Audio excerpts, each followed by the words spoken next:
آپ کو تمام ایسے مقامات ملتے جائیں گے کہ جہاں جنات آئمہ کے پاس تشریف لائے ہیں اور انہوں نے آئمہ سے مشورے کیے. اور صرف یہی نہیں بلکہ جو حسین کے ذاکر ہیں ان سے بھی ملاقاتیں کی. اور چونکہ وہ عزادار ہوتے ہیں جنات، ان کے ہاں بھی آپ کی جیسے مجلسیں ہوتی ہیں، تو وہ عزاداروں کو بھی آتے ہیں ملنے کے لیے، آپ کی مجالس میں شریک ہوتے ہیں جنات. اور آپ بیٹھے مسجد میں دیکھ رہے ہیں مجلس میں کہ وہ تشریف فرما ہے ایک صاحب، اچانک آپ کی نظر جاتی ہے کہ جب مجلس ختم ہوگی ان سے ملاقات کریں گے، لیکن جب آپ باہر نکلیں گے تو وہ آپ کو کہیں نظر نہیں آئیں گے. تو وہ کسی خوبصورت شکل میں جنات آ کے آپ کے ساتھ بیٹھ جاتے ہیں اور مجلس سنتے ہیں.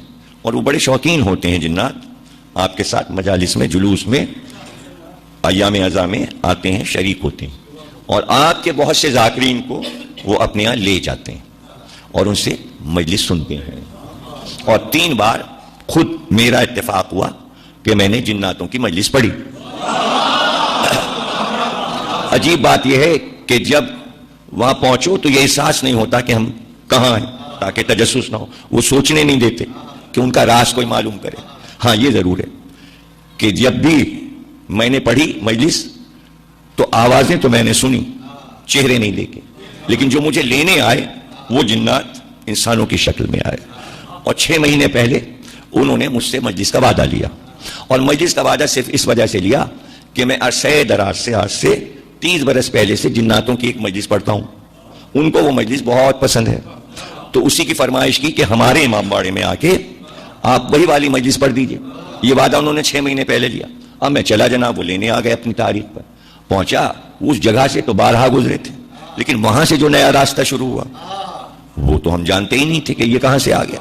اور پھر ایک ایسی جگہ انہوں نے سواری روکی کہ وہ دروازہ ہم نے پورے کراچی میں نہیں دیکھا تھا. سفید رنگ کا بڑا دروازہ، اس کے اندر لے گئے، بہت بڑا صحن، چاندنی کھلی ہوئی. اب وہ 2 جن میرے ساتھ جو لینے آئے تھے سفید کپڑوں میں، انہوں نے لے جا کے امام باڑے میں مجھے بٹھا دیا. میرے ساتھ 2 آدمی اور بھی تھے، وہ موجود ہیں میرے گواہ. وہاں بیٹھ گئے، سناٹا اور لائٹ کا نام و نشان نہیں، روشنی نہیں. اب اندھیرے میں سائے نظر آ رہے ہیں. اور میں کہہ رہا ہوں بھائی مجلس کب شروع ہوگی؟ کہنے لوگ آ گئے، بس اب شروع ہونے والے. میں نے کہا لوگ تو کوئی نہیں دکھائی دے رہا، اندھیرے میں بھی آنکھیں پاڑ پاڑ. کہ نہیں آپ پریشان نہ ہو، لوگ آ گئے ہیں، مجلس شروع ہونا. اتنی دیر میں سوسخانی شروع ہو گئی. تب محسوس ہوا کہ گریا کی آوازیں آ رہی ہیں، یعنی یہ سب بھرا ہوا ہے، پورا امام باڑہ بھرا ہوا ہے، اتنی آوازیں آ رہی ہیں. پھر میں ممبر پہ گیا، میں نے مجلس پڑھی. فرمائش تھی ان کی کہ جناب سکینہ کی شہادت پڑھیے گا اور جعفر جن کی مجلس پڑھیے گا. خیر جب میں نے شہادت پڑھی تو اتنی دیر میں تابوت برآمد ہوا. اب جب میں ممبر سے اترا تو میں نے دیکھا سفید پھولوں سے سجا تابوت شہزادی کا صحن میں آیا، لیکن کوئی اٹھانے والا مجھے نظر نہیں آیا، بس وہ ہوا پہ رواں نظر آیا. مجلس ہو گئی، انہوں نے مجھے تبرک دیا. 8 دن تک تو وہ تبرک ختم نہیں ہوا، بلکہ کئی گھروں میں بانٹا گیا.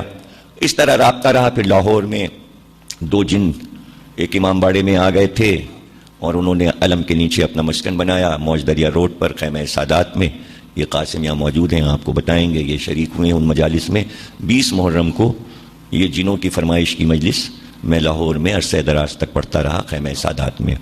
اور وہاں جو دونوں جن رہتے ہیں ان کے نام بھی مجھے معلوم ہے اور میں نے ممبر سے بتا دیے تھے. ایک کا نام قیصر حسین ہے، ایک جن کا نام ہے، دوسری خاتون ہے. اور وہ علم کے نیچے 3ری منزل پر وہ لوگ مسکن بنائے ہوئے ہیں. تو جب خیمہ سادات میں ہم جاتے ہیں تو وہ فرمائش ہوتی ہے کہ جنوں والی مجلس پڑھ دیجئے. اس میں بڑا مجمع ہوتا ہے، پورا لاہور ٹوٹا ہوتا ہے، سڑکیں بند ہو جاتی ہیں. ادھر کئی برس سے لاہور جانا نہیں ہوا اور میں وہ مجلس نہیں پڑھ سکا. ایک مجلس اور میں نے جنوں کی پڑھی، ایک جنوں کی مسجد لکھنؤ میں بھی ہے. اگر اور سارے قصے آپ کو بتاؤں گا تو بہت طویل ہو جائے گا.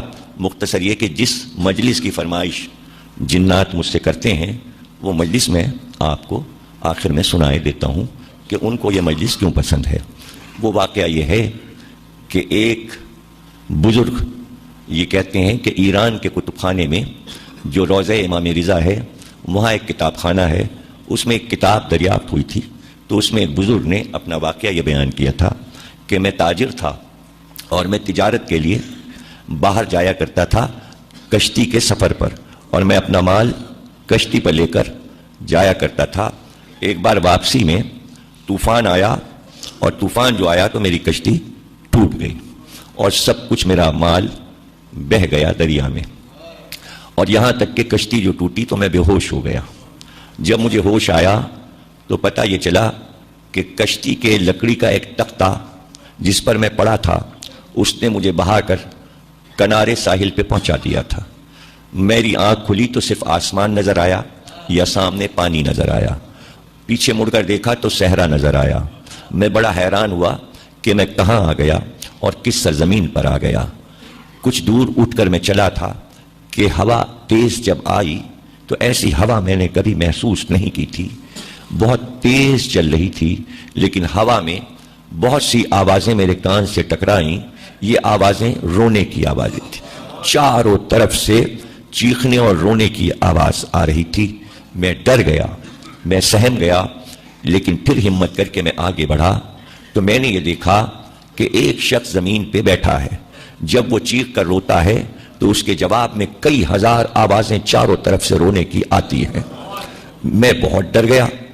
میری ہمت نہیں پڑ رہی تھی کہ میں قریب جاؤں, اس لیے کہ اس آدمی کی جو حالت تھی وہ ایسی تھی کہ اس کے بال الجھے ہوئے اس کے چہرے پہ پڑے تھے.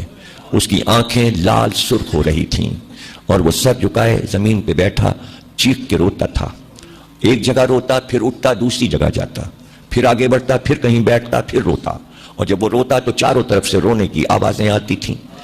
لیکن میں نے یہ دیکھا کہ جب وہ زمین پہ بیٹھتا ہے تو انگلی سے کچھ زمین پہ لکھتا ہے.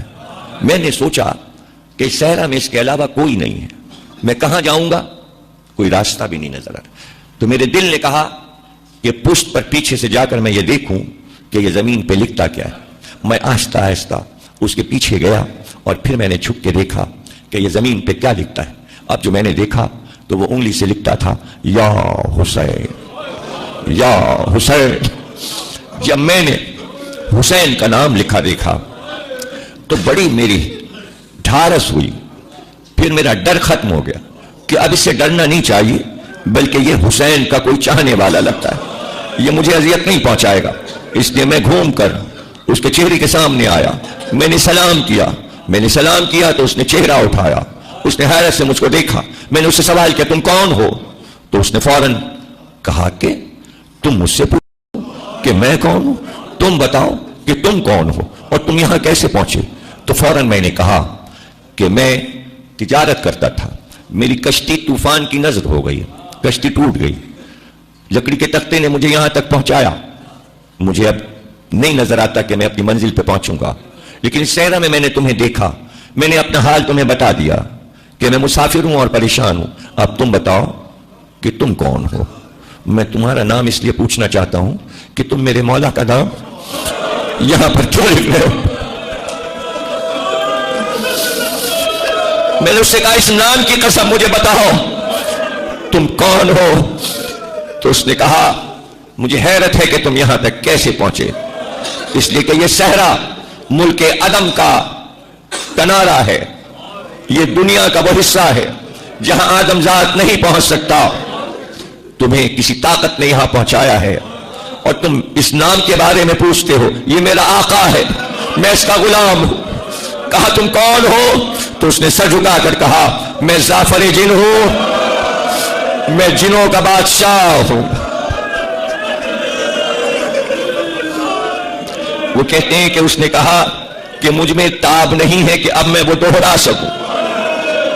تو میں مایوس ہو گیا کہ اب یہ نہیں بتائے گا. تو بے اختیار میں نے کہا درے دندان رسول کی قسم, مسجد کوفہ میں علی کے شکافتہ سر کی قسم, فاطمہ زہرا کے شکستہ پہلو کی قسم, حسن کے جگر کے 72 ٹکڑوں کی قسم, حسین کے کٹے گلے کا واسطہ مجھے بتا کربلا میں کیا دیکھا.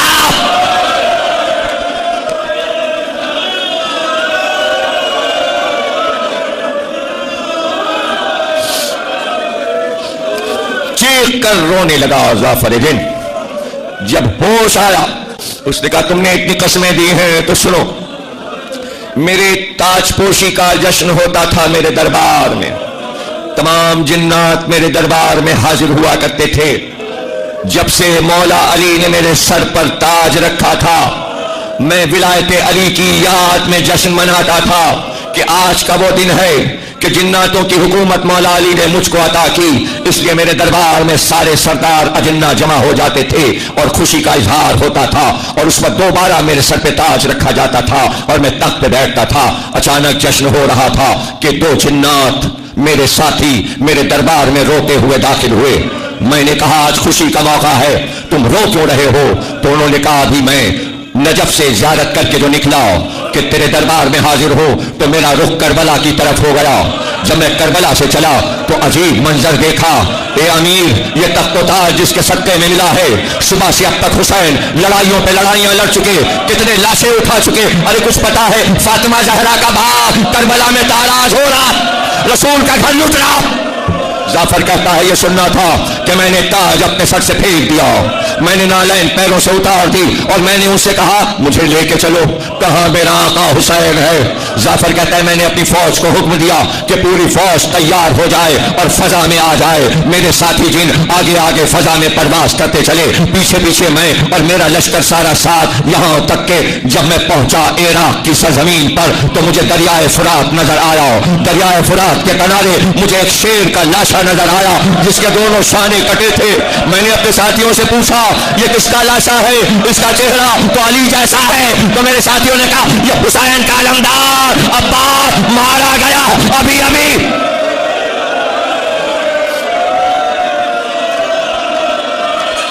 میری آنکھ سے آنسو ٹپکے۔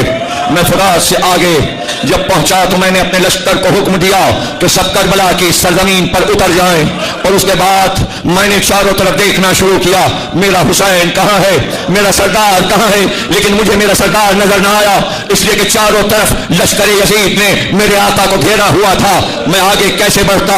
ایک بار میں نے وہیں سے آواز دی اے مشکل کشا کے بیٹے، جعفر آیا ہے، آپ کا غلام آیا ہے، اس کو آواز دے کے بلائیے۔ جعفر کہتا ہے میرے سلام کے جواب میں آواز آئی جعفر راستہ میں دیتا ہوں آجا، بڑھتا۔ میں آواز پہ بڑھتا گیا۔ اب جو میں آگے بڑھا تو عجیب شان دیکھی، ایسی شان میں نے کسی نبی کی نہیں دیکھی تھی۔ میں نے دیکھا کہ دور دور لشکر یزید تھا، لیکن بیچ کے حصے میں کافی جگہ پر بالکل زمین صاف تھی اور یزید کا لشکر نہیں تھا، لیکن میں نے یہ دیکھا کہ حسین ذوالجناح پہ بیٹھے تھے اور زخمی تھے اور ہر زخم سے لہو ٹپک رہا تھا۔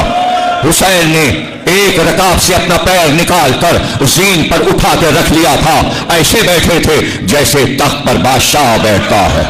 میں نے ایسی شان کبھی نہیں دیکھی تھی، لیکن اب جو غور سے میں نے دیکھا تو میں نے دیکھا ذوالجناح کی لجام پکڑے ایک خوبصورت جوان موجود ہے، ایک بزرگ دائیں طرف، ایک بزرگ بائیں طرف، ایک جوان ایک شانے کے پاس، دوسرا جوان دوسرے شانے کے پاس۔ میں نے سلام کر کے پوچھا آقا یہ کون لوگ ہیں؟ کہا آجا آجا، ادب سے آ، یہ میرے نانا رسول خدا ہے، ادب سے آ، یہ میرے والد گرامی علی مرتضیٰ ہے، یہ جو تو دیکھ رہا ہے جو میرا بازو دبا رہا یہ میرے بھائی حسن مصطفیٰ ہے،